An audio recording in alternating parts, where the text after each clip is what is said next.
महामहिम राष्ट्रपति महोदय ओडिशा ग्रस्त रही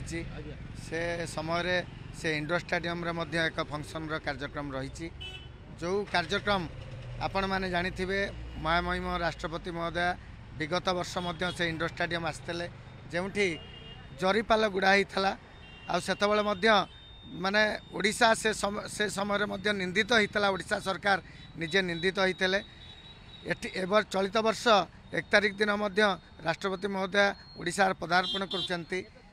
कारण सरकार सेतबले निंदित होते जितेबाला पुणी कही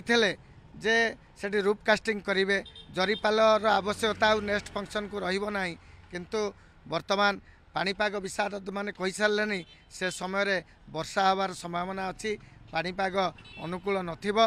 तेणु यह दृष्टि रखिकिनी सरकार से भली व्यवस्था कर अनुमान होनी किंतु बदनाम होगापी राज्य सरकार आउ चाहिए मो अनुरोध करी जे माने युद्धकालीन भित्तिरे सेठी जो सी रूप कास्टिंग करिया कही सेटा करेंगे जरीपाल रही कारण पुणी आशा निंदित न हो निंदित राष्ट्रपति आसते निंदित होते एवं से जरीपालर किभली परमानेंट व्यवस्था हम रूप कास्टिंग करेंगे अल्प समय रहा से दिगरे जत्नवान है आशा कर नहीं न करि पारले भी सरकार चाहिए सबकि संभव वर्तमान जो टेक्नोलोजी बाहर निश्चिंत रूपे यार मरामती मु भाबुची करदेबे। हर्ष मलकंटक भगंधर पई नर्क जंत्रणा भोगुचंती कि आयुर्वेद औषध द्वारा संपूर्ण आरोग्य करा बिना इंजेक्शन रे बिना ऑपरेशन रे बिना खारसोत रे केवल खाइबा औषध द्वारा एही सब रोग पई जोगाजोग करंतु Pushpa Ayurvedic clinic and research centre near Barmunda bus stand Bhubaneswar.